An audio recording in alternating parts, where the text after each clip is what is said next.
Hello and welcome back to study with Saurabh YouTube channel. आज के इस वीडियो में हम Bihar civil court clerk mains के लिए जो हमारी वोकेबलरी की सीरीज चल रही है उसका डे 5 करेंगे।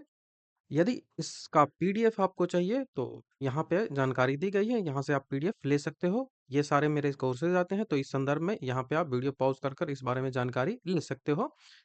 यदि आपने हमारे टेलीग्राम चैनल को ज्वाइन नहीं किया तो इसको ज्वाइन कर लोगे। यहाँ पे सारे जो इम्पोर्टेंट अपडेट्स हैं वो आते रहते हैं। इस सीरीज के सारे वीडियोस को देखना है तो आप इस प्लेलिस्ट को फॉलो कर सकते हो। तो चलिए अब अपने वीडियो की शुरुआत कर लेते हैं। तो ये डे नंबर 5 है, जहाँ पे हम फिर से वही चीज़ों को देखेंगे।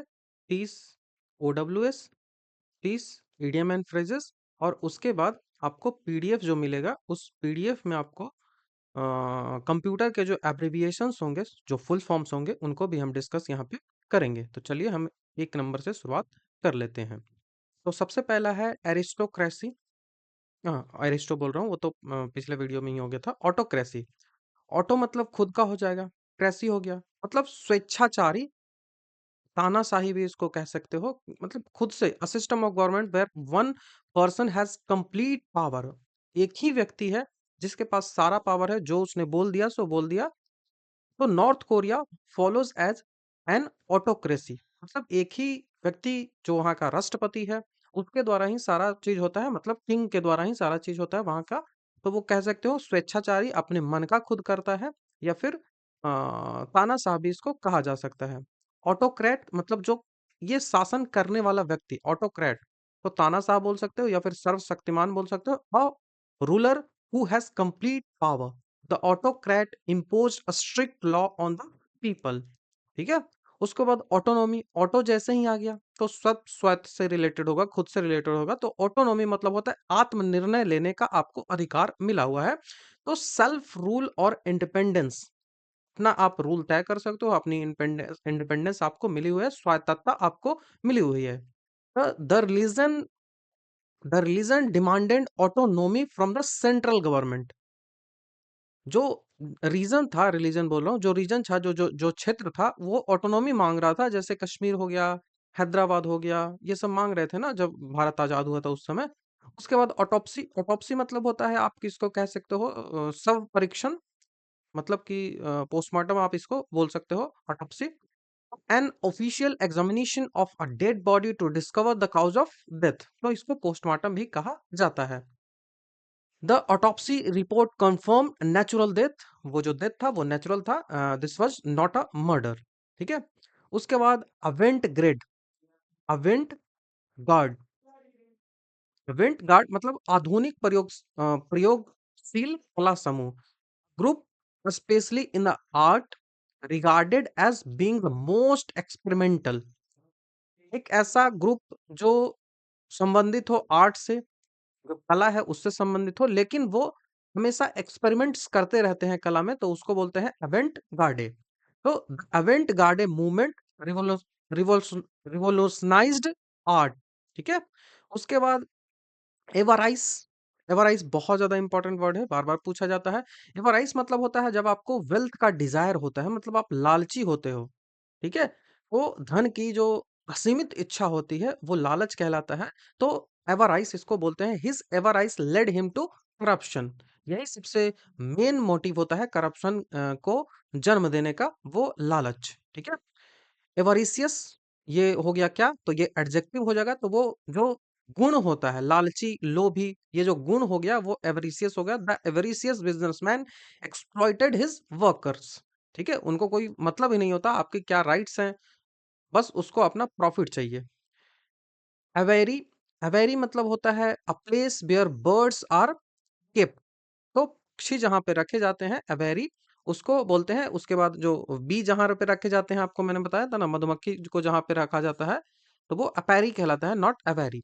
तो अवेरी पक्षी के लिए, अपैरी जो होता है वो मधुमक्खियों के लिए होता है। The zoo has a beautiful aviary with exotic bird, exotic मतलब वैसा चीज होता है जो यहाँ का नहीं है, फॉरनर है। ठीक है। तो एक्सोटिक, अबोर्ड, ये सब इसके लिए सिनोनिम यूज किया जा सकता है। एविसाइड, एविसाइड मतलब वैसा जो पक्षियों की हत्या करता हो। किलिंग ऑफ बर्ड, बर्ड्स की जो हत्या करता हो वो एविसाइड कहलाएगा। The government banned avicide to protect endangered species. ठीक है। उसके बाद है एवी एवीडीसी एवीडीटी नहीं, एवीडीटी मतलब होता है नी इंटरेस्टेड और इंथुसियाज्म, मतलब बहुत ज्यादा आपको उत्सुकता हो, बहुत ज्यादा आप रुचि रखते हो किसी चीजों में, तो एवीडीसी कहलाएगा। His एवीडीसी for reading made him a scholar. उसकी जो उत्सुकता थी पढ़ने में, उन्होंने उसको एक स्कॉलर बनाया, ठीक है। एक्सियोम एक्सियोम मतलब होता है सार्वभौमिक सत्य, एक ऐसा सत्य जो सार्वभौमिक हो, मतलब कि जैसे सूर्य है पूरब में उगेगा ही, ये सार्वभौमिक सत्य है, ऐसा नहीं है कि ये कभी चेंज हो जाएगा। तो एक्सियोम इसको बोलते हैं, अ रूल और principle that most people believe to be true, ये सही ही होगा। Honesty is the best policy is an axiom of life. तो ये सार्वभौमिक सत्य है, ठीक है। ऐसा सत्य मतलब हाथ कंगन को आरसी क्या, सत्य है तो है, ठीक है। उसके बाद बैचलर, बैचलर मतलब होता है a man who remains unmarried, जो अनमैरिड होता है उसको बैचलर बोलते हैं। He remains a bachelor all his life focusing on his career, ठीक है। उसके बाद बाल्ड मतलब गंजा होता है। A man having no hair on the scalp, scalp मतलब खोपड़ी होता है, तो वहां पे जब बाल नहीं है तो वो गंजा कहलाएगा। His father is completely bald but he doesn't mind it. उसके बाद है बाल्डरडेस, बाल्डरडेस मतलब होता है सेंसलेस टॉक और राइटिंग बकवास या फिर अर्थहीन जो बातें कही जाती है, तो वो कहलाता है वाल्डरडस। तो what he said is meeting was a complete balderdash, मतलब वो एकदम बकवास था, ठीक है। उसके बाद होता है बेल, बेल मतलब होता है a bundle bound for storage और ट्रांसपोर्ट, मतलब गठरी जो कह सकते हो इसको हिंदी में आप। तो the farmers carried bale for hay to feed the cattle, ठीक है। उसके बाद होता है बैलेड, बैलेड बैलेड मतलब होता है poem in short stanzas narrating a popular story, एक ऐसा पोएम जो कि कोई जो है वो कहानी को कोई शॉर्ट स्टोरी है उसको बताता है, तो वो कहलाता है बैलेड। तो वो कहलाता है गाथा, गीत हिंदी में इसको बोल सकते हैं। The singer composed a beautiful ballad about lost love. Bankrupt, bankrupt मतलब दिवालियापन होता है जब आपके पास जो है वो मनी ही नहीं रहे, विदाउट इनफ मनी टू पे व्हाट यू ओन, ठीक है। तो वो बैंकरप्ट कहलाता है। After the market crash many businesses went bankrupt. उसके बाद होता है बैरोमीटर, बैरोमीटर होता है वो वायु दाब को मापने वाला होता है, एयर के जो प्रेशर होता है ऑस्मोटिक प्रेशर होता है उसको मापने वाला होता है। तो the weather forecast rely on the barometer to predict storms, ठीक है। उसके बाद बैरक्स, बैरक्स वहां होता है जहां पे सोल्जर्स रहते हैं, जहां पे सोल्जर्स जो है वो रिलीव करते हैं, तो वो बैरक्स कहलाता है।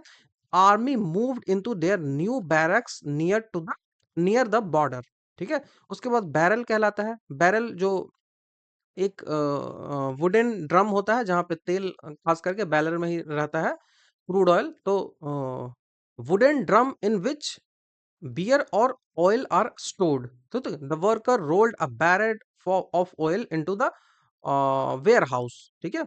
उसके बाद बास्क, बास्क मतलब होता है revel in and make the most of something pleasing, मतलब प्रशंसा का आनंद लेने वाला जो होता है वो कहलाता है। तो she sat by the bench to bask in the sunlight, ठीक है।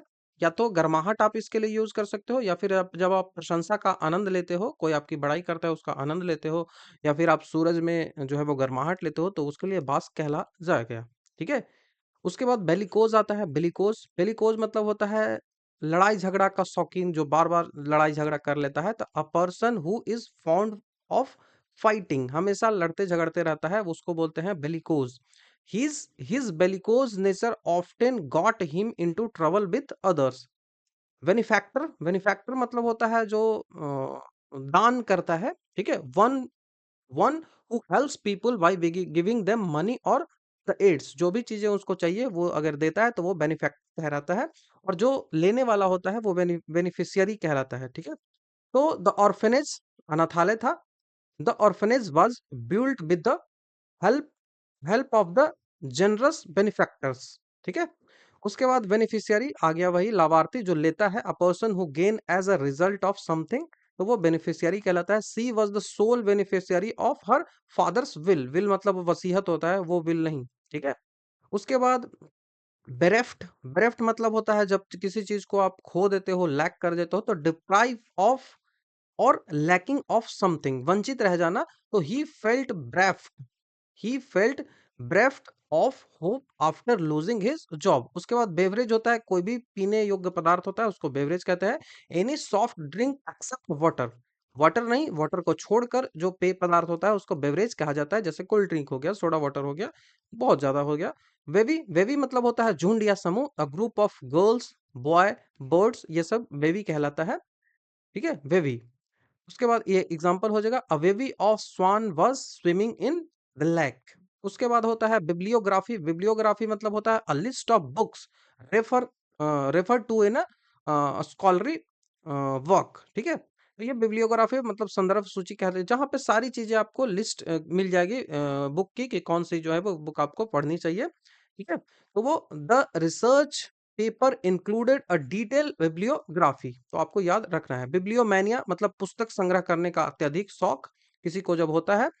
Pre occupation with the positions of book, तो पुस्तक जब आप बहुत ज्यादा रखते हो, बहुत ज्यादा संग्रह करने का आपकी होता है, तो वो बिब्लियोमैनिया कहलाता है। बिब्लियोफाइल मतलब पुस्तक प्रेमी हो गया, फाइल जब भी आएगा तो वो प्रेमी होगा, बिब्लियो जैसे ही रहेगा तो बुक से रिलेटेड होगा। तो one who is great lover of book, being a bibliophile, he spent all her money on books। तो ये 30 नंबर तक हमने OWS को कंप्लीट कर लिया। अब हम इडियम एंड फ्रेजेस पे चलते हैं। तो इडियम एंड फ्रेजेस है, an arrow in the quiver, an arrow in the quiver. An arrow in the quiver मतलब होता है अ स्ट्रेटजी और ऑप्शन अवेल फॉर यूज। कोई सिचुएशन में आप फंसे हुए हैं, उस समय आपको कौन सी चीजें यूज करनी चाहिए, तो वो जो रणनीति आपकी होती है, जो आपकी स्ट्रेटजी होती है, जो आपका ओपिनियन होता है, जो आपके पास बचा हुआ है, बोलते हैं ना कि हमारे पास ये ऑप्शन बचा हुआ है, तो वही कहलाएगा एन एरो इन क्वीवर। तो the company has many arrows in its quiver to tackle competition. ठीक है, उसके बाद 2 नंबर है, an articles an article of faith, an article of faith of family, family बोल रहा हूँ, अ फर्मली हेल्ड बिलीफ, मतलब एक अटूट विश्वास जब हो गया, जैसे विश्वास है ना कि वो गलत नहीं कर सकता है, तो an articles of faith, an article of faith. और environmentalist, protecting nature is an articles of faith, मतलब उसमें नेचर में अटूट विश्वास है उसका, इसलिए वो उसको प्रोटेक्ट करने का प्रयास हमेशा करता रहता है। बहुत ज्यादा इंपॉर्टेंट ये है, an axe to grind, an axe to grind मतलब हैविंग सेल्फिश मोटिव, अपना कुछ सेल्फिश मोटिव किसी का होता है तो वो कहलाता है निजी स्वार्थ सिद्ध करने वाला कोई चीज होता है। तो he is supporting the project because he has an axe to grind, मतलब उसका कोई निजी स्वार्थ है, that's why he is supporting the project. And iron will मतलब स्ट्रॉन्ग डिटर्मिनेशन जब हो, तो वो आयरन विल कहलाता है। तो आपको आयरन विल होना ही चाहिए किसी एग्जामिनेशन को क्रैक करने के लिए। With an iron will he overcome all challenges and succeeded. An open book, open book मतलब होता है समवन विद नो सीक्रेट, मतलब उसके पास कोई सीक्रेट है ही नहीं, वो सब कुछ आप जानते हो, साफ दिल वाला जिसके बारे में आपको सब कुछ पता हो। She shared everything with me, she is an open book for me. ठीक है, एन अपहिल टास्क मतलब a difficult challenge, an uphill task मतलब डिफिकल्ट चैलेंज, मुश्किल काम। तो convincing him to change his mind was an hill task. उसके बाद है apple of discord, apple of discord मतलब होता है काउज ऑफ डिस्प्यूट, या फिर आप बोन ऑफ कंटेंशन भी इसी अर्थ में यूज कर सकते हो, झगड़े की जो कलह का कारण होता है, झगड़े की जड़ होता है। The property division became an apple of discord between the brothers. 8 number पे बात करते हैं। 8 number, apple of one's eye, already मैंने बताया है, आंखों का तारा। Someone very dear to you, तो her grand has granddaughter is the apple of her eye. उसके बाद apples and oranges, apples and oranges मतलब two completely different thing, comparing science and arts like comparing Apple and oranges. ठीक है, उसके बाद Argus आइड, Argus आइड मतलब very observant, मतलब बहुत ज्यादा ऑब्जर्व किसी चीज को करता हो, बहुत ज्यादा चौकस रहता हो, सतर्क रहता हो, तो वो कहते हैं एर्गस आइड, मतलब हमेशा जो सेना होता है उसको एर्गस आइड होना ही चाहिए। The security guard was Argus eyed, noticing every detail. ठीक है, तो ये होना ही चाहिए। Around the clock, around the clock मतलब होता है कंटिन्यूअसली विदाउट स्टॉपिंग, दिन रात बिना रुके जब आप कुछ करते हो तो वो कहलाता है अराउंड द क्लॉक। तो doctor work around the clock to save the injured patients, जो भी पेशेंट इंजर्ड हुए थे उस एक्सीडेंट में, उनको डॉक्टर जो है वो अराउंड द क्लॉक जो है वो उनको हेल्प कर रहे थे, उनको ट्रीट कर रहे थे। ठीक है, as a matter of fact मतलब वास्तव में है क्या, एक्चुअली या फिर इनफैक्ट है क्या, as a matter of fact वो कहलाता है। As a matter of fact I was the one who suggested this idea. वास्तव में तो यही है, सच में तो यही है कि ये जो आइडिया है जिससे आप सक्सेस हुए हो, इस सजेशन तो मेरा ही था। ये आप यहाँ पे बोल सकते हो। As bald as a cue ball, as bald as cue ball मतलब बिल्कुल गंजा। After saving his head, he looks as a bald as a cue ball। तो ये आप याद कर सकते हो। As clear as ball, as clear as ball मतलब very clear and easy to understand, बिल्कुल स्पष्ट जब आपकी चीजें हो तो हर explanation was a clear as a ball। ठीक है, clear as a well। उसके बाद है as clear as mud मतलब अस्पष्ट। बाल मतलब बेल जो होगा उसको आप इससे जोड़ लोगे, और मड जो कीचड़ है तो अस्पष्ट होगा ही, तो वेरी डिफिकल्ट टू अंडरस्टैंड। तो his handwriting is as clear as mud, I cannot read anything. उसके बाद है as draft as brush, as daft as brush मतलब बेहद मूर्ख, एक्सट्रीमली सिली और फुलिश। तो ही बिलीव्स इन घोस्ट, वह जो है वो भूतों में विश्वास करता है, तो he must be as draft as a brush मतलब बहुत मूर्ख है वो। As fit as fiddle, at fit as a fiddle मतलब very healthy and strong. As fit as fiddle मतलब पूरी तरह से जो स्वस्थ हो। Even at 80, even at 80 my grandfather is add as fit as a fiddle. उसके बाद है as hard as a nail, as hard as a nail मतलब जो निर्दयी हो, फीलिंग्स उसके पास नहीं हो, इमोशंस नहीं हो, तो इमोशंसलेस और अनफीलिंग जो व्यक्ति होता है वो as hard as a nail कहलाएगा। He never cry over shows emotions, he never cry or shows emotion, he has a hard as a nail, he is as hard as nail।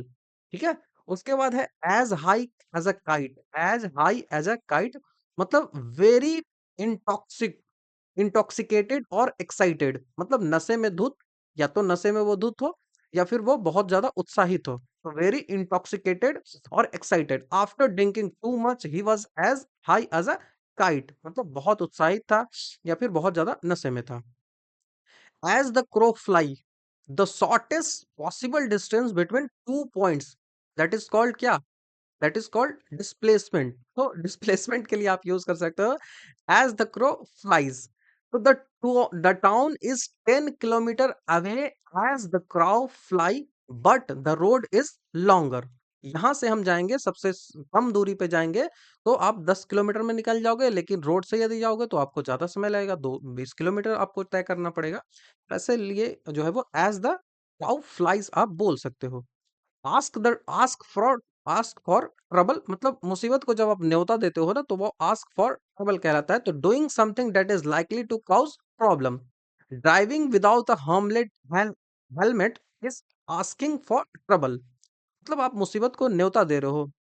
Sleep at a well, sleep at the well मतलब आप, आपका जो कर्तव्य है उसमें आप लापरवाही कर रहे हो। तो not being attentive to one's duty, आपकी जो ड्यूटी है उसमें आप लापरवाही कर रहे हो, जैसे पढ़ना है आपको तो आप पढ़ नहीं पा रहे हो, तो ये कहलाएगा asleep at the wheel। The security guard was asleep at the wheel when the robbery happened। जब चोरी हुआ तो सिक्योरिटी गार्ड जो था अपने कर्तव्य में लापरवाही कर रहा था, तो इस कारण से ही चोरी हुई। assume एयर्स, assume एयर्स मतलब pretend to be superior और important, दिखावा करना कि हम बहुत ज्यादा इंपॉर्टेंट हैं, बहुत ज्यादा सुपीरियर हैं, तो वो assume एयर्स कहलाएगा। तो after getting promoted he started assuming air and looking down on us. उसको जब प्रमोशन मिल गया तो वो जो है वो बहुत ज़्यादा दिखावा करने लगा और हमको जो है वो नीचा दिखाने लगा, हम लोगों को नीचा दिखाने लगा, ठीक है? उसके बाद आगे है at a loss, at a loss, at a loss मतलब होता है अनेबल टू डिसाइड और अंडरस्टैंड, मतलब आप गुम हो गए हो, वो कुछ समझ ही में नहीं आ रहा है आपको, तो समझ से परे या फिर हैरान हो जाना। तो I was at a loss for words when I received the award. जब मुझे अवार्ड मिला तो मैं हैरान सा रह गया कि मैं आखिर क्या बोलूं, क्या बोलूं, ठीक है? एट ए स्ट्रेच, ठीक है, एट ए स्ट्रेच मतलब कंटिन्यूअसली या फिर विदाउट स्टॉपिंग जब आप काम करते हो तो वो कहलाता है एट ए स्ट्रेच। तो he studies for 6 hour at a stretch before the exam, exam से पहले वो जो है वो 6 आवर कंटिन्यूअसली पढ़ रहा था। एट एनी कॉस्ट मतलब किसी भी कीमत पे, no matter what, under any circumstances I have to do it या फिर something like that, I will complete this project at any cost, ठीक है? At daggers drawn, at daggers drawn मतलब होता है to be in a state of hostility और enmity, जब किसी के दुश्मनी बहुत ज्यादा हो तो कट्टर दुश्मन जब बन जाता है तो एट डैगर्स ड्रॉन कहा जाता है। After the property dispute the two brothers were daggers drawn, ठीक है, वर एट डैगर्स ड्रॉन, दोनों में बहुत ज्यादा दुश्मनी हो गई। उसके बाद 28वां है at each others throat, at each others throat मतलब फाइटिंग और आर्ग्यूइंग एग्रेसिवली, तो बहुत ज्यादा एग्रेसिवली जब आप झगड़ा करते हो आपस में तो वो कहलाता है एट ईच अदर्स थ्रोट्स। तो the two politician were at each others throat during the debate, ठीक है? उसके बाद है एट लार्ज, एट लार्ज मतलब नॉट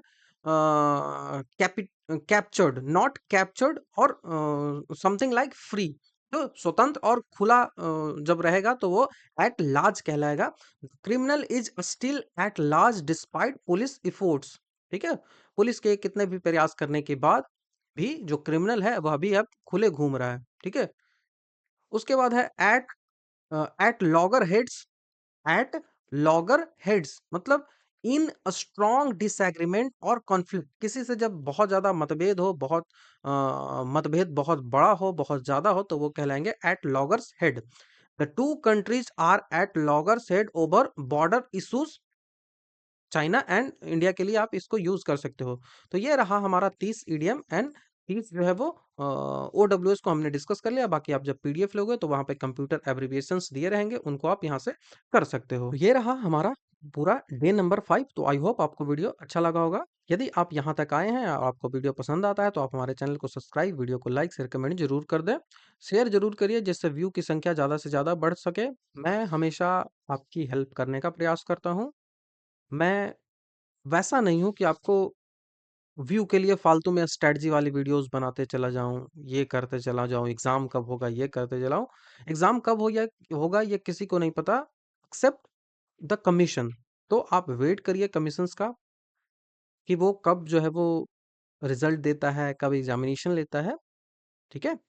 बाकी कोई नहीं बता सकता, वो आपकी फीलिंग्स से खेल रहा है, आपकी भावनाओं से खेल रहा है और उस भावनाओं के कारण वो व्यू गेन कर पाता है, ठीक है? तो ऐसे लोगों से आपको बचना है, बाकी आप समझदार हैं। तो I hope, thank you. Next video में आपसे जल्द ही मिलता हूँ।